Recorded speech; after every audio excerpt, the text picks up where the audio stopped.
This tape was never meant to be found. This footage was never meant to be seen. In 2009, the Dalton family moved to a rural farmhouse in Vermont. 6 months later, they vanished without a trace. What you're about to see is real and horrific. Some images may disturb. On April 3, 2009, Mark and Helen Dalton moved with their 2 children to a quiet farmhouse tucked away in rural Vermont. No alarms, no red flags, just another family chasing a slower life. By October, they were gone. Every one of them.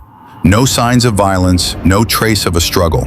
The front door was locked from the inside, dinner still on the table, lights still on. What was left behind was this. This video footage recovered from the living room floor became the only known record of the Daltons' family final 6 months. It starts off simple, ordinary, but the further you go in, the more you begin to realize something wasn't right. This is not a ghost story, this is a record. A trail of signs ignored, patterns misunderstood, a quiet call answered too many times, and a name that keeps coming back even now, Ashra. To understand what happened, you must first understand who they were. Mark Dalton, age 42, high school history teacher, the kind of man who kept logic close and emotion at arm's length. Protective, private, grounded. On camera, he seems quiet, but alert, always scanning. He didn't believe in anything he couldn't touch. Not ghosts, not spirits, not signs. But over time, even Mark began to notice things he couldn't explain. Helen Dalton, 39, a believer, a reader of stars, symbols, and the unknown. To her, the farmhouse wasn't just a property. It was a chance to connect with something deeper. She saw patterns where others saw coincidence. She found something in that attic, and after that, she was never quite the same. Lily Dalton, 12, the documentarian. Her camcorder was her constant companion. She filmed everything. Bedroom tours, family dinners, even arguments she wasn't supposed to hear. She was smart, observant, curious. Too curious. Lily recorded more than she understood, more than anyone should have seen. Jacob Dalton, 8 years old, quiet, sensitive. He didn't say much, but he felt everything. He would draw for hours. He never liked mirrors, and he had a habit of walking in his sleep. He was the first to change, and the last to be seen. The Daltons were not reckless. They were not cursed. They were simply a family looking for peace, and they found something else. Before the Daltons ever set foot inside the farmhouse, the land had already spoken. Built in 1884 by industrialist Elias Weatherford, the estate was meant to be a summer home, a retreat from the coal mines and smoke of Pittsburgh. But something changed after the house was completed. Construction workers had whispered of accidents during the building of the house, missing tools, falling scaffolding. One man reportedly went missing near the well behind the barn. His body was never recovered. The Weatherfords lived there for only 9 months. In March 1885, Elias's wife Clara was found dead at the base of the attic stairs, her neck broken. The only witness? Their 6-year-old daughter, who told police. Mama was walking backward. By 1891, the house was sold, and then sold again and again. 4 families in total, 4 timelines cut short. In 1902, the McIntyre family left after just 5 weeks. They claimed to hear breathing beneath the floorboards. The father abandoned his post at the local bank. He was found days later in the woods, whispering numbers into a dead phone. She kept saying, "The gate is open," he muttered. "She told me to count the hours backward." By 1927, the town stopped including the property on its official map. Locals referred to it only as the Hollow House. Children were warned not to play near the fence. They didn't need to be told twice. But it wasn't until the summer of 1933 that the name Ashra appeared in a diary recovered from a school teacher who lived in the house for less than a year. Her name was Eleanor Parr. She lived alone. The diary entries start ordinary, recipes, chores, weather, but by June she's writing in symbols. She writes of dreams she can't wake from, of a woman with no mouth, only teeth. Then this line, "I spoke the name she gave me. Now I hear knocking behind the mirror." 3 weeks later, Eleanor was gone. Her bedroom mirror shattered inward and carved on the inside wall was one word: Ashra. According to fragmented records, a seance was held in that house in the winter of 1936. Witnesses claimed it was to contact Elias Weatherford's daughter, the last living blood relative of the original owner. But the ritual wasn't meant for communication. It was meant for binding. The ritual, now called the Ashra binding, was believed to trap a restless spirit within a reflective surface, usually a mirror. But if the ritual was incomplete, the spirit wouldn't stay trapped, it would follow. Of the 5 attendees, only one lived past 1940, and he spent the last 27 years of his life in the St. Clair Asylum.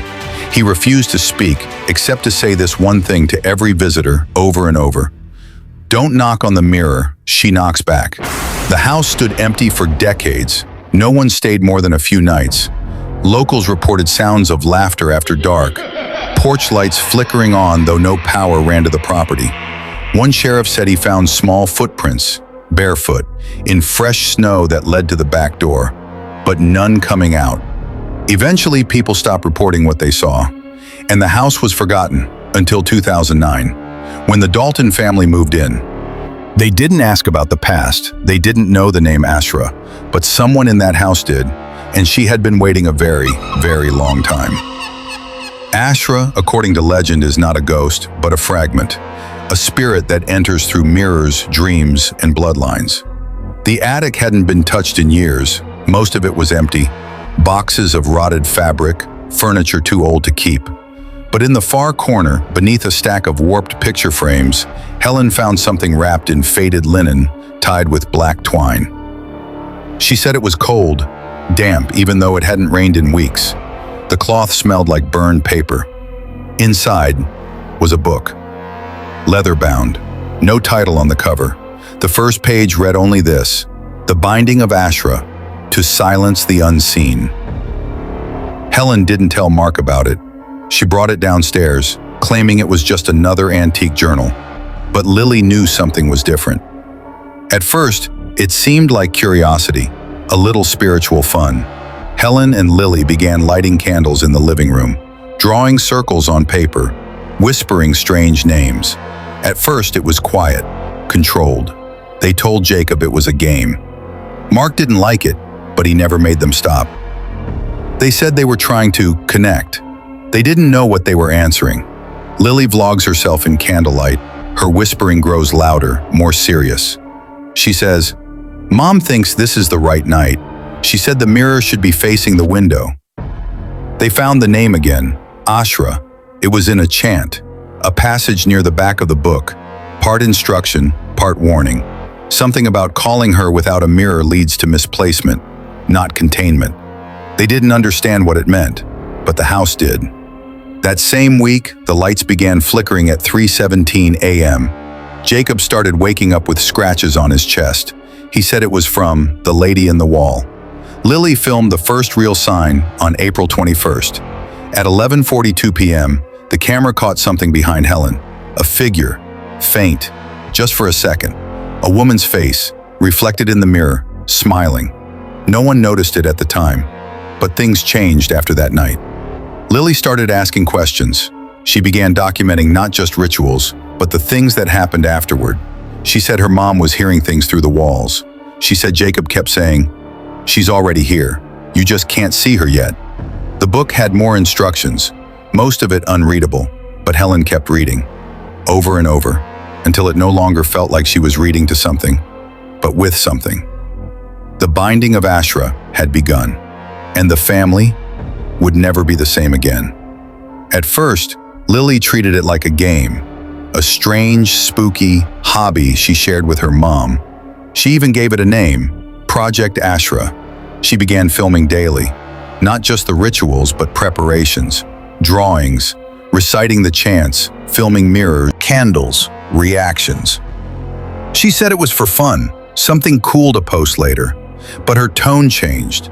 Gradually, like she was still pretending it was a game, even though she knew it wasn't. Okay, so tonight's test is mirror chant combo. We're doing it by the basement door because Mom says that's where the air feels stillest, whatever that means. She laughs nervously. Behind her, Helen is arranging candles and whispering. The lights flicker once. The first recordings are lighthearted, shaky camera, giggles, candles falling over. But the audio always captured something else, something beneath their voices. An extra breath, a whisper not belonging to either of them, a soft dragging sound, even though no one was moving. It wasn't just vlogging anymore. The footage was documenting something real, and it was responding. Last night the glass moved by itself. I'm not touching it. Jacob says she's under the floor now. We keep hearing someone running upstairs, but no one is there. Jacob's behavior began changing quickly. He became more withdrawn, began speaking in the middle of the night, often while asleep. One night, Lily recorded him standing outside her bedroom door, not knocking, just standing, silent, for nearly 6 minutes. She never opened the door, but she uploaded the footage anyway. Captioned, he said she told him to wait. On April 28th, Lily filmed what she called the first sign. During a mirror chant, done alone, while Helen was asleep, she held the camera low and whispered the words from the book. She paused, waited, laughed. Then, off-screen, something knocked. Once, loud. She turned the camera quickly. Nothing. But her eyes were different. From that moment on, she never referred to Ashra as it again. She started calling it her. She's not bad. I think she's misunderstood. I think she's just trying to find a way back. Mom says she used to be someone important. Lily smiled faintly. She said she is protecting us. In one of her final clips from that week, Lily stares into the bathroom mirror and says, I trust her. I think she understands me more than anyone else ever has. Then she turns off the camera, but the recording continues. 10 more seconds, and in those seconds, her reflection blinks, but she doesn't. Mark Dalton wasn't a believer. He didn't think spirits haunted homes or that books could summon voices, but he believed his family now. Mark, frustrated, he said, "This isn't funny anymore. I want that book gone. I want the mirrors covered. I want normal again." Helen responded, "Normal is what brought us here. This is something more. You just don't see it yet." Mark quietly responded, "No, I see it. That's what scares me." His attempts to reason with Helen failed. She dismissed his fears as resistance, as fear of the unknown. Lily recorded their arguments, even when she didn't mean to. Mark didn't know. But the camera caught everything. Mark covers mirrors with blankets. The next day, Helen and Lily have removed them. On camcorder footage, Lily laughs it off. Dad's going full exorcist mode. He thinks the mirrors are watching us. Mark began sleeping on the couch. The bedroom door was always closed. The children didn't speak to him the same. Even Jacob, who once ran to him after every nightmare, now whispered only to his mirror. Mark wasn't just concerned anymore. He was alone. "I think I've lost them. I hear things at night. The book is back even after I threw it out. I found Jacob drawing circles on the floor with salt. He said she taught him how. I don't know who she is, but I don't think it's Helen anymore." Mark reached out to friends, family, but calls dropped, emails bounced. He didn't know if it was the house or them. Either way, help wasn't coming. As Mark drifted further from his family, something, or someone, moved in to take his place. It began with whispers, a presence Jacob claimed was always nearby, but never in the room, always in the mirror. Lily, teasing, "Who are you talking to, weirdo?" Jacob quietly responded, "She lives here." "Who?" Jacob replied, "The lady. She says you're not ready yet." At first, they laughed it off, another child's imagination. But Jacob's drawings began to change. Symbols, circles with eyes, black figures with no faces, mirrors surrounded by flames. Jacob sits in front of a tall mirror, completely still. He murmurs softly, voice unintelligible at first, then clearer. Jacob said, "She says I have to stay because I let her in. And now, I'm her favorite." Mirror slightly fogs, even though the room is cold. No one remembered giving Jacob access to the book. No one saw him reading, but he spoke Latin phrases in his sleep. Phrases only found inside the binding of Ashra, He's fast asleep on the wall, written in charcoal. She doesn't like when you lie. Helen claimed it was protection, that Jacob was special, a conduit. But Mark knew something was wrong. Jacob no longer called him dad, just stared, like a stranger living in their son's skin. Open the door, just one more time. Jacob walks up to the guest room mirror and places his palm on it. He doesn't blink for over a minute. A second handprint appears on the inside of the glass, fingers longer than Jacob's. The lady in the mirror never knocked. She waited for someone to open the door. And Jacob had already done it. It started on a quiet Sunday night, what was supposed to be harmless fun, a game, a chant, a camera rolling, turned into the first documented summoning inside the Dalton home. But what they called in was not harmless. Lily, excited. Okay, so tonight we're trying one of the mirror rituals. It's supposed to be symbolic, not like real. Right? Mom Helen, calm and collected. Everything is symbolic until something answers back. They both laugh. Lily, we're doing this for the vlog, okay? Dad would freak. They called it a bonding experience, a way to prove they were open to the unknown. But nothing about what happened next was a joke. Lily sets the camera facing the mirror. Helen begins chanting Latin phrases softly, eyes closed. Jacob is off camera, but his voice is faintly heard from the hallway. Jacob, in a distance, said, "She's here already." Frame jumps. A shape, barely visible, flickers behind Helen in the mirror. The floor creaks overhead, but no one is upstairs. Dog begins barking in the distance, unseen, only heard. No windows were open. No one was upstairs, and when the footage was later enhanced, a voice appeared, one they never noticed while filming. The mirror darkens. To pure black, one candle goes out, then another, all at once. A loud thud upstairs shakes the camera. Helen opens her eyes and smiles faintly. Jacob enters the frame, staring at the mirror. The summoning wasn't dramatic. It wasn't violent. It was quiet, controlled. And that made it far more terrifying. The ritual wasn't meant to summon, at least, not in the way Helen believed. The words she read that night weren't simply phonetics. They were keys. The room is dim, lit only by 5 candles in a crescent shape around the mirror. The book, The Binding of a Shra, lies open on a folded quilt. Lily adjusts the tripod. Jacob sits on the floor cross-legged, hands in his lap. Helen kneels in front of the mirror, whispering to herself. Her fingers tremble slightly. Helen softly reading, Domum voco, transitum aperi, ready, ashra, exaudi vocem meum. The mirror remains still, reflective quiet. The mirror began to breathe, not fogged by heat, but by presence. Helen leans closer, staring into the fog surface. Lily zooms slightly, capturing Jacob staring into it as well. Jacob whispering, she's behind it. She doesn't blink. A sudden knock sounds from the other side of the glass. 3 times. Everyone jumps. Candles flicker violently, one goes out. The air gets heavier. The audio cracks. Helen tense, almost a whisper. Ashra, we open, we hear. The mirror fog darkens in color, like smoke inside it. For half a second, a faint outline of a woman's face appears, hollow eyes, no mouth, long, curling black hair. You invited me. Open the door, just one more time. All candles blow out at once. The camcorder glitches, jumps forward 3 seconds.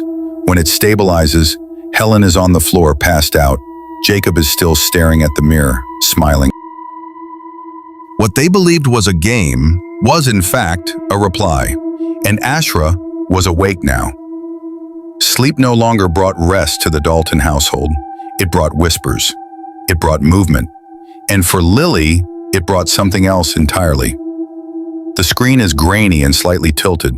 Heavy wind brushes against the mic. We see the faint silhouette of Lily, barefoot and in pajamas, standing outside in the backyard, her handheld camcorder still on and rolling. She slowly blinks at the lens, unaware it's even recording. Her face is blank, not confused, not terrified, just absent. Lily, mumbling, barely audible. She said, "Open your eyes out here," where she first looked through. The camera shakes slightly as if something moves behind her, but Lily doesn't react. She slowly kneels on the wet grass. At exactly 3:54 a.m., Lily walked out of the house on her own, her camera already recording. But what she filmed that night was not herself. Lily wakes up in her bed, startled and gasping. Her camcorder lies beside her, battery nearly dead. She rewinds it, confused, watching herself kneel in the yard with vacant eyes. Lily, on camera, whispering, confused, "How did I get out there?" She slowly turns the camera to the mirror in her room. It's fogged from the inside. Helen Dalton sits alone, surrounded by candles and old, torn pages from the binding of Ashra. A worn, leather-bound journal is open in front of her. She dips a quill into red ink, but she's not writing words. She's drawing glyphs, spirals, eyes, door-shaped symbols, crossed-out names, dozens of pages filled with them. Mark secretly films from the hallway, whispering softly into his phone.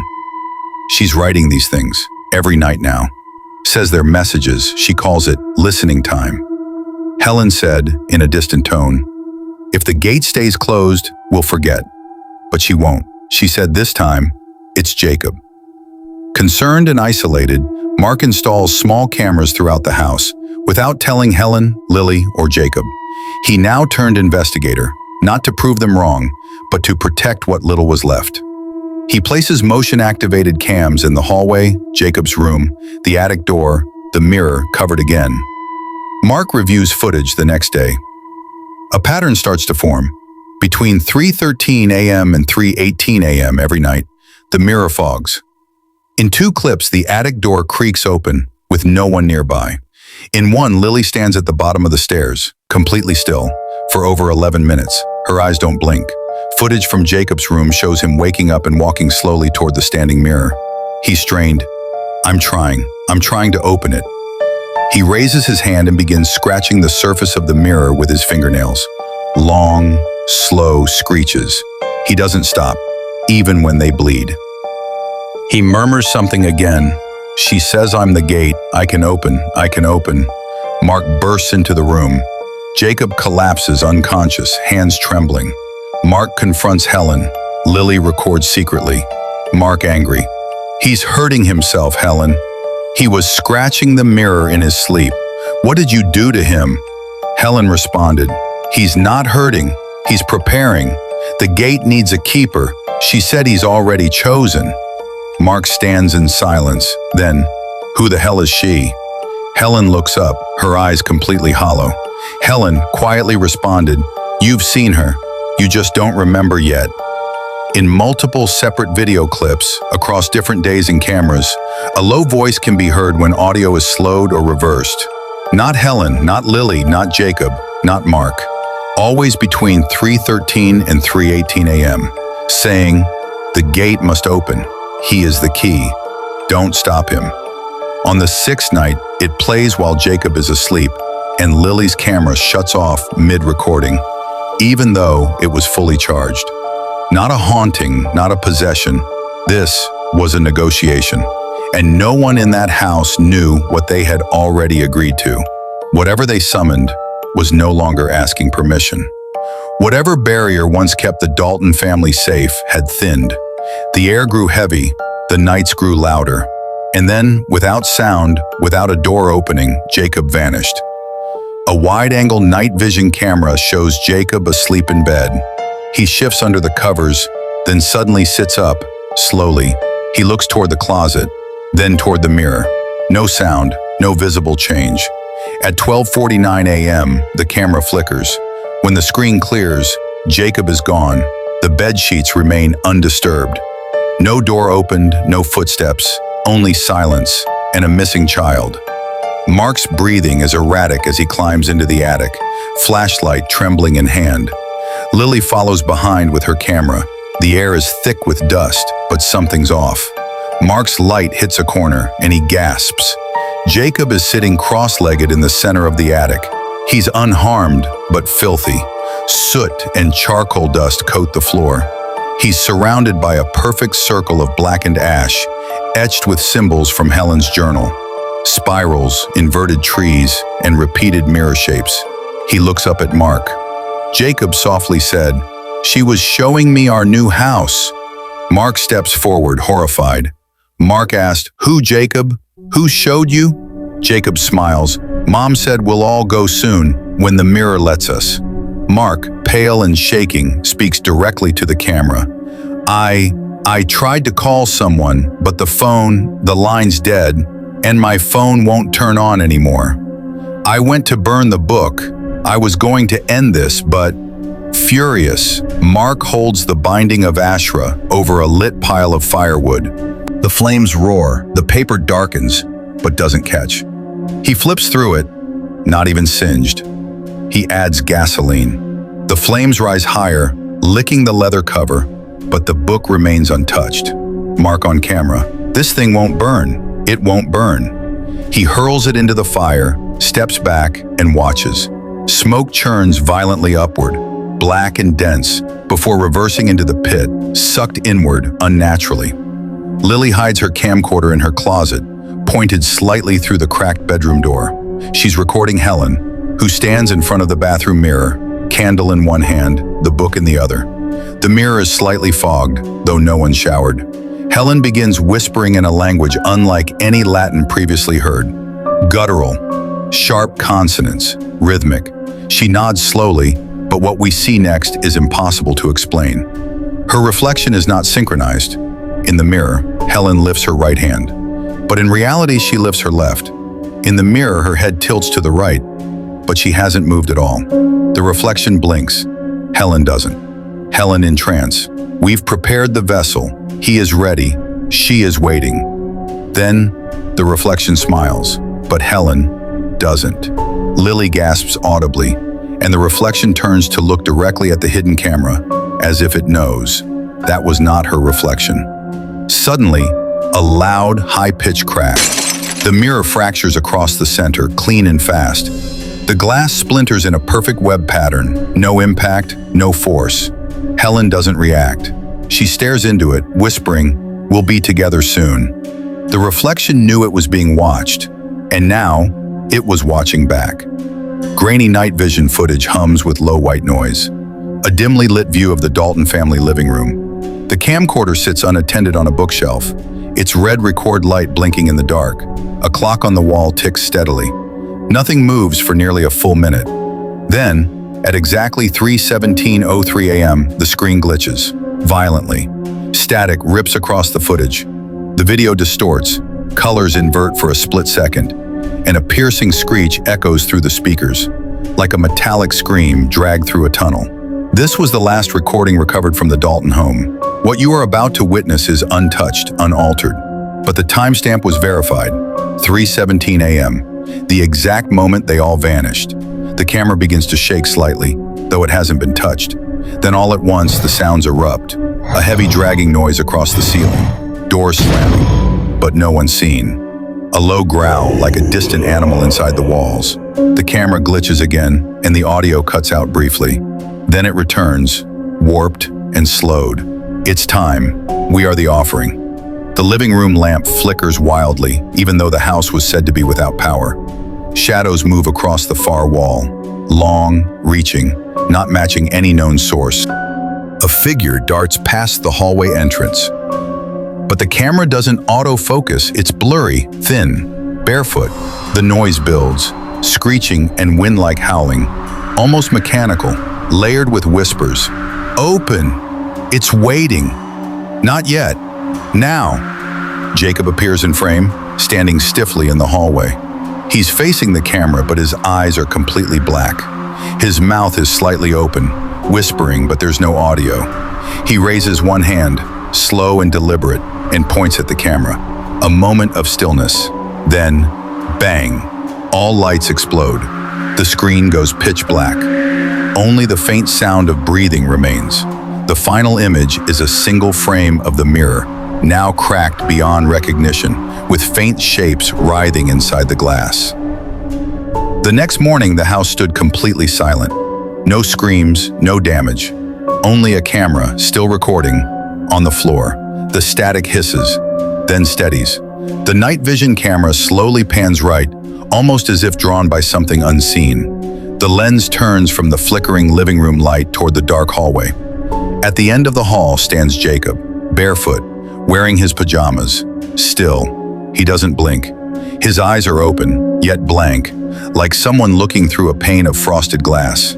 He's murmuring, barely audible over the low static hum. "We opened it. We opened it." She said, "The gift must stay." His voice cracks. A low, unnatural creak echoes from behind the walls, like old wood twisting under pressure. Then suddenly, a heavy sound. Something falls hard onto the floor. It's the camera. The angle shifts erratically as the camcorder hits the ground, its lens turning upward. It captures only a blurry image of the ceiling light, flickering one last time. A shadow crosses in front of it, slowly. That was the final footage. No one has seen the Dalton family since, and that camcorder was found still warm, still blinking red, as if waiting for someone else to press play. If you or anyone you know has footage or information related to the Dalton disappearance, please contact investigators. Do not attempt to enter the house. Do not attempt to repeat the ritual. You are not welcome there.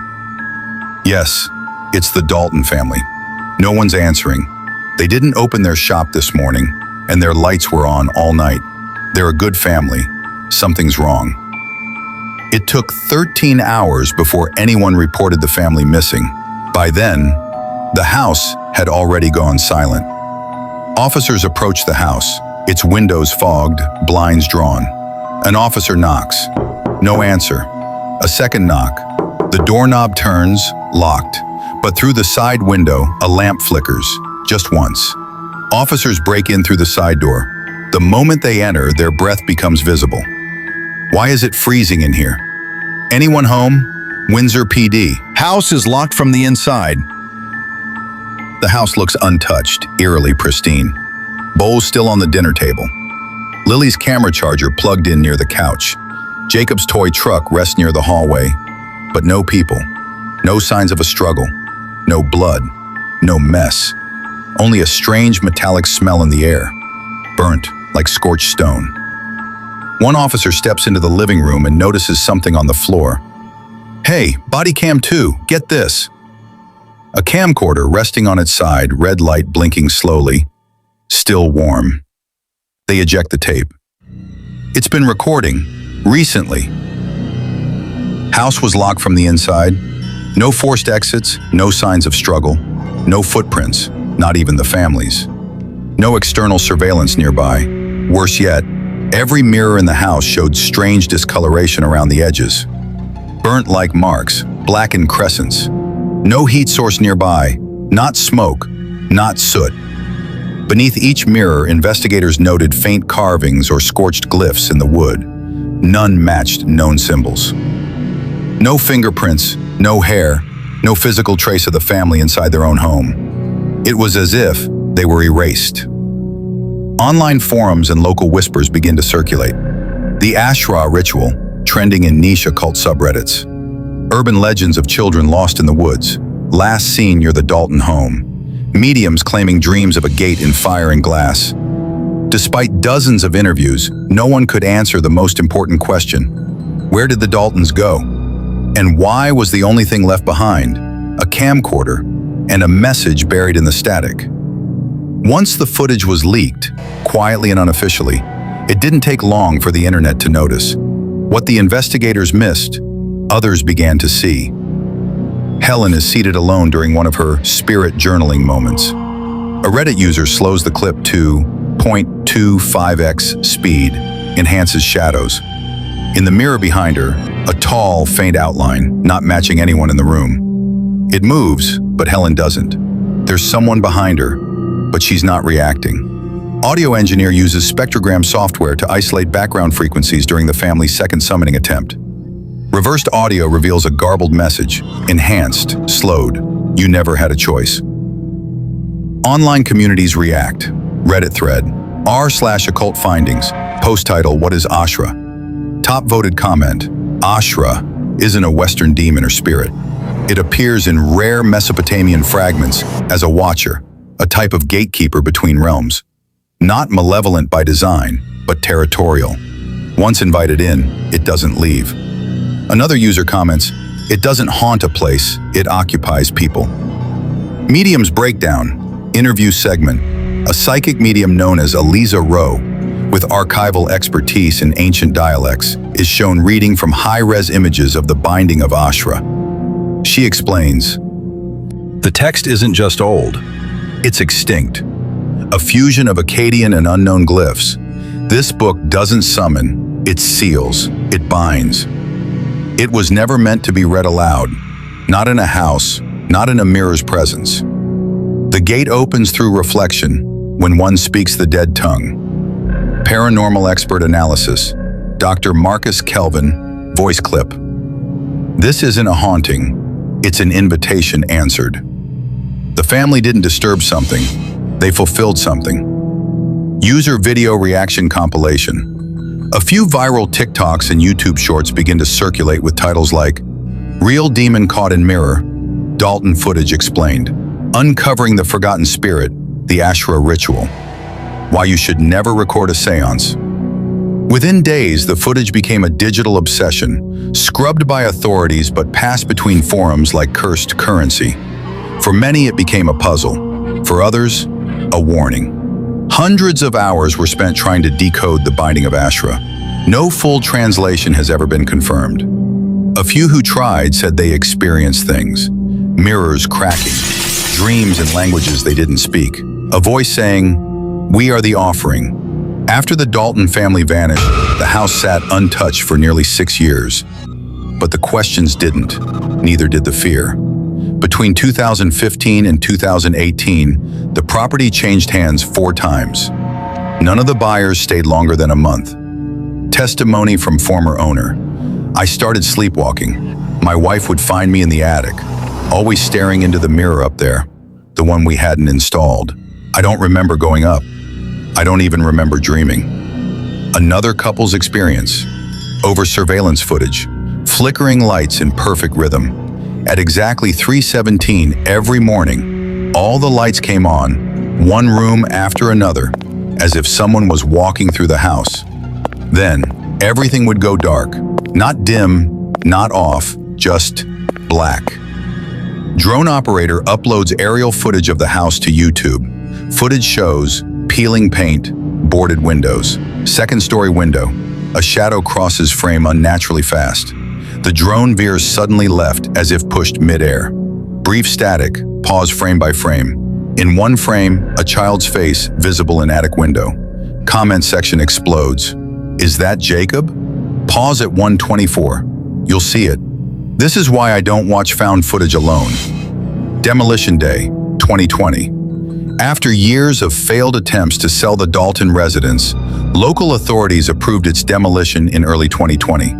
The house came down. But even the ground seemed unwilling. Vox Pop interviews with town residents, faces blurred. You can still hear laughing. A little girl's laugh, clear as a bell, around midnight. Some nights, the lights flicker in the field, as if the house remembers. The house is gone, the family never found, but some doors, once opened, never truly close. The Dalton home is gone, leveled, erased from maps and memory, but no bodies were ever recovered. No final messages, no evidence of where they went or what took them. All that remained was a single camcorder, a worn book, and one name, whispered again and again. Ashra. If you ever walk into a room and see a mirror fogged from within when no one else has been there, do not look in it. Do not speak. Do not ask who's on the other side. Thanks for watching this far. If you really enjoyed this paranormal horror story, don't forget to subscribe, like, comment, share, and turn on the notification bell for more scary stories like this. Stories that will make your heart skip a beat.